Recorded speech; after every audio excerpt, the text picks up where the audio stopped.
Good morning, ready, steady, free-fromers. Today we are going to do a do-over of the last video. So the last video was supposed to be English scones, however you pronounce them, okay? And you saw my reaction, they weren't very nice. They were salvageable in the end and edible, and the other half still eating them, so that's okay, they're not going to waste. I have recreated the recipe, and what I've recreated is as close to scones as you're going to get on a CD or paleo, all right? So they're called, well, I'm going to call them scone halves, because the way that we're going to make them, I'm going to show you yesterday's batch, they're bigger, okay, and they're a little bit shallower, and so if you put them together you get a lovely scone. And so the texture of these is just amazing, and they're a lovely golden brown colour. They might look a bit overdone, but they taste great, all right? So let me show you how to make English scones for real. Now, I've made this recipe up by myself, so literally I just converted a Mary Berry recipe to make sure it was definitely an English scone. I went for Mary Berry and just converted it to our type of ingredients, all right? And it just so happened that it worked out perfectly. So we're starting off with dry ingredients in one bowl and then wet ingredients in another. So I don't normally do this, I normally just chuck everything in, but because of what happened last time, I really wanted this to work out properly, so we're going to do it the way that I did it yesterday, all right? So we're starting with the dry ingredients. So we've got 1/3 of a cup of coconut flour. Now I've packed this in, so I've pressed it down. So it's 1/3 of a cup packed of coconut flour. Then we're going for 1/2 a cup of ground almonds or almond flour, okay? Now we're going to add another 2 tablespoons of almond flour, ground almonds. So these are kind of level tablespoons, all right? And then we're going to add a pinch of salt, just a little bit, just to bring out that sweetness. And we're going to add 1 teaspoon of bicarbonate of soda. And we're going to give that a mix.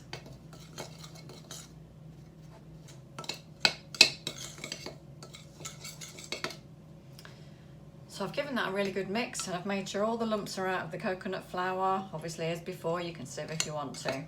So there we go, that's ready. So to the wet ingredients now. So in here I've got 2 eggs, and I'm going to add 1/4 cup of melted butter. Now, obviously, I've used butter in this, and it does give that buttery taste. If you need to use coconut oil, then do that. If you want to use ghee, do that. I'm sure they will both act in the same way, okay? Now, this is still quite warm. It's really important not to put hot melted butter in with the eggs, because otherwise you're going to have scrambly eggs scones, and that's not going to be very nice. So also into here, we're going to add 2 tablespoons of honey, because we want these to have a little bit of sweetness, but not loads.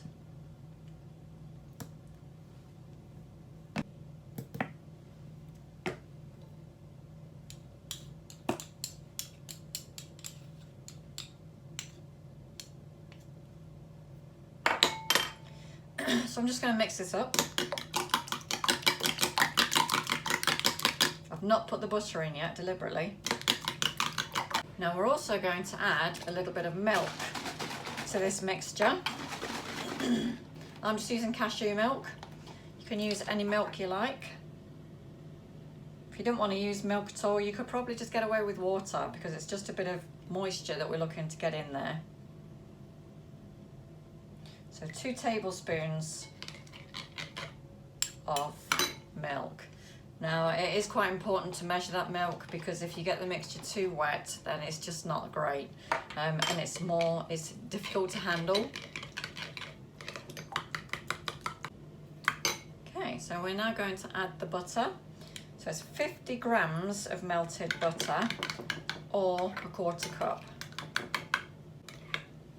There we are. Now just before I combine them, I'm going to let you know that the oven is on 140, so we've gone quite low. So 140 for a fan oven, and 160 for Celsius, 310 for Fahrenheit oven, which is about gas mark 2.5. So there are your measurements. Now I'm going to add sultanas to this, and you can add as few or as many as you like. You could use any dried fruit you wanted to. So obviously make sure your dried fruit is just dried fruit, it's got nothing added to it. I've got some dried blueberries in the cupboard, and I didn't realise till I got them home that they got sugar on them, and I was mortified because I just thought they were blueberries. So they're still sitting in the cupboard, probably out of date. So I've got sultanas here. You can use raisins and any other dried fruit you want. There is no measurement here. It's literally, I'm doing it by eye. You can have as many or as few as you want. Obviously, if you put tons in, the mixture's going to struggle to hold together. So I just want a sprinkling, really. So I've probably gone there for about 1/4 cup, but it's just a handful. So we're going to add in the wet ingredients now. I'm going to give it a good mix.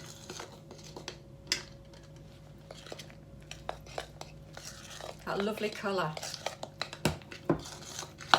Now you can see here, it's quite like a thick kind of batter, and there's no way that you could roll this out or press this out.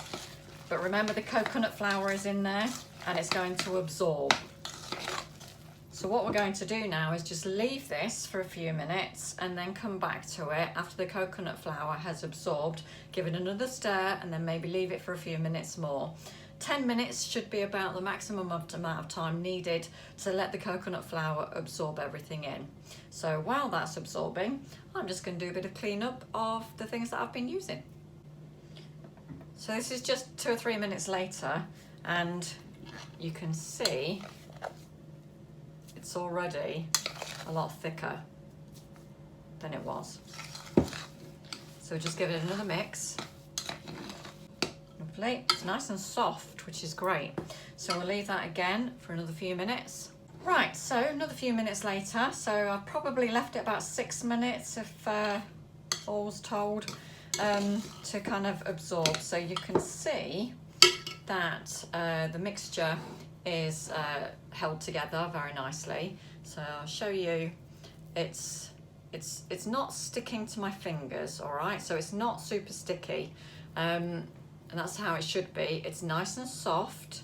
It's not crumbly. It's like a very, very soft Play-Doh almost. But the key is that it feels soft and it feels moist. It doesn't feel wet, it feels moist. So this is what you're kind of looking for with the texture of the dough.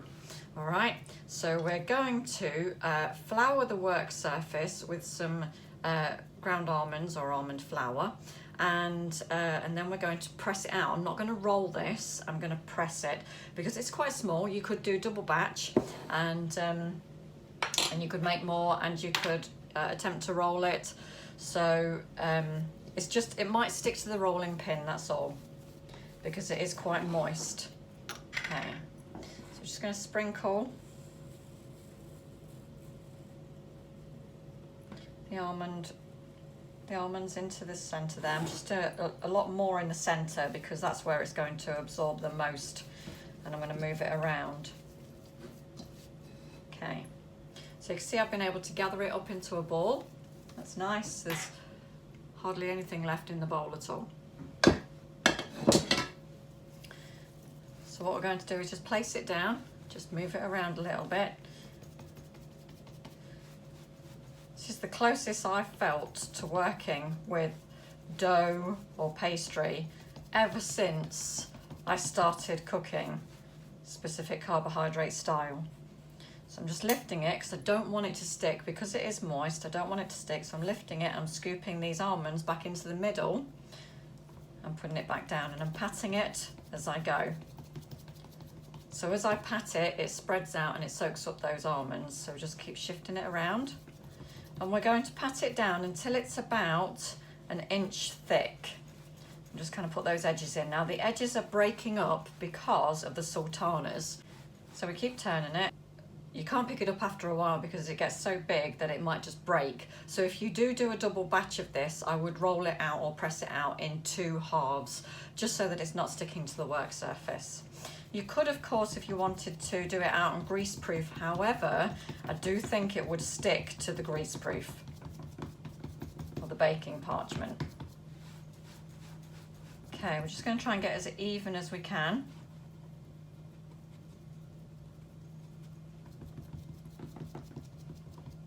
Okay, so we're about 1 inch there maybe. If you find that it's sticking to your fingers, just get some of the almonds and rub them on your hands. Okay, now I'm using a bigger cutter than I did yesterday. This is more the classic scone size. So it's probably a couple of inches across at least, all right? Classic kind of jam tarts cutter size. So we're just going to now press these out and then pop them on the baking tray. I am going to use a palette knife, that's not supposed to be in there, not the carving fork. We're going to use the palette knife. And just slide it underneath. Now because we've been moving it, we know it's not stuck, so we'll take it out. We're going to pop it on the baking tray. Just gently press it out of the ring. Okay.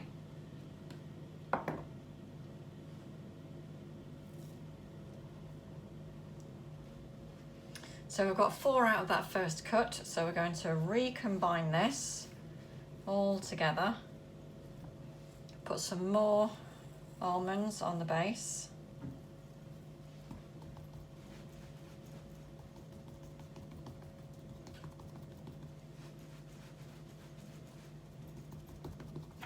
And we're going to cut out, get another 1 out of that.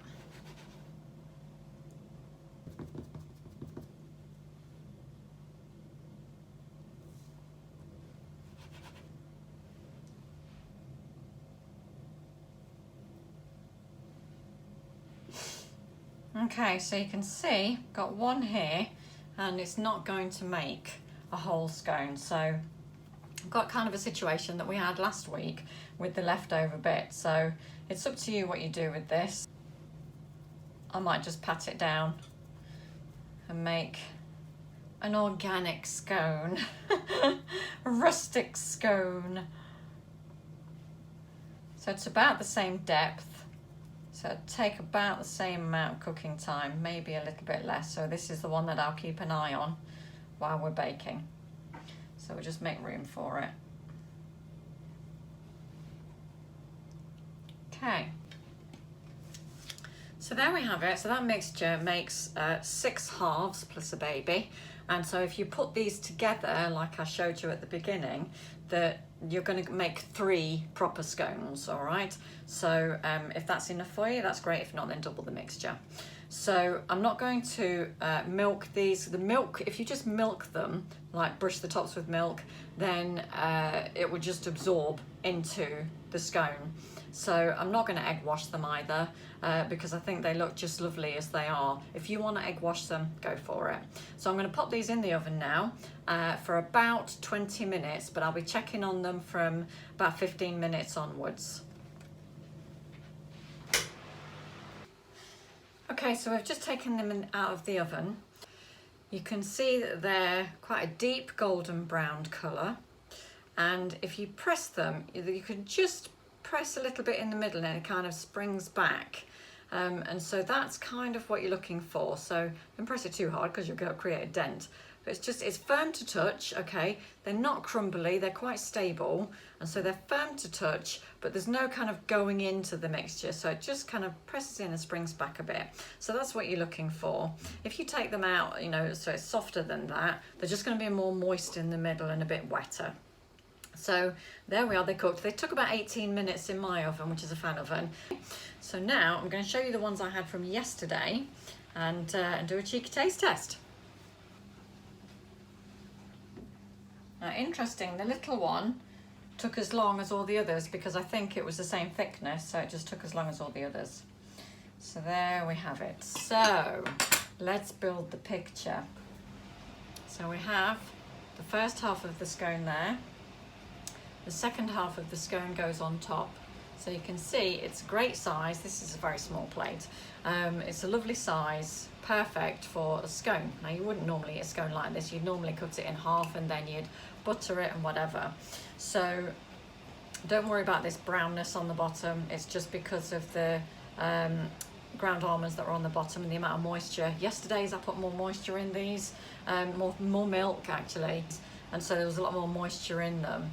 Okay, so these ones, let's have a look. So you can see these got less moisture, so they're not as brown at the bottom. Okay, so they're all good. All right, so these have got sultanas in. I think some of them have anyway. Yeah. So I'm only just going to use one half for the cheeky taste test, and I'm going to put some butter on this. There's no need for jam on this. I think jam would even spoil the taste of these scones, and I'm going to show you the texture as well. So I'm going to show you how sturdy these are. This is not warm butter, right? This is quite cold butter, and so you can see I'm dragging this across and it's holding. It's absolutely holding. It's really quite sturdy, but it's not tough. Look at that. Oh, I love thick butter. It's one of those lovely treats. Okay, now obviously you could do jam and coconut cream on these and really go for it, you know. So first of all, I'm going to show you the texture before I do the cheeky taste test of this. So I'm just going to break it in half. Should have probably done this before I buttered it. I don't want to stick my fingers in the butter.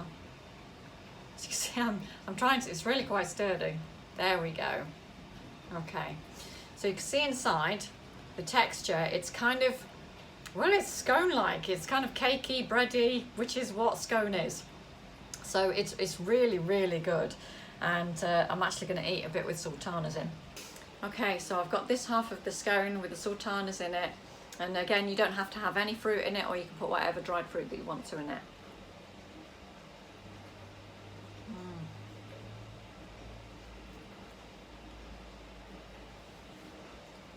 I don't know, actually, if scones taste any different to these, because these are so close to scones. They are perfect. They are absolutely perfect. A nice cuppa and a scone, cream tea. Oh, it's just, yeah, absolutely nailed it this time. It's a winner.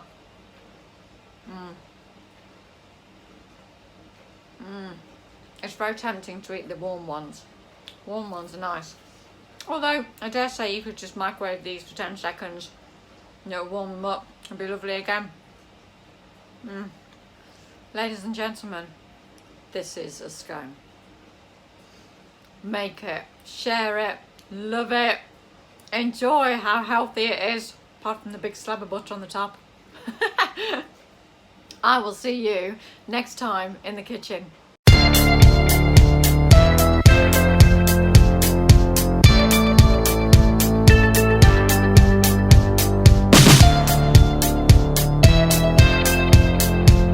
So, cheeky taste test part 2.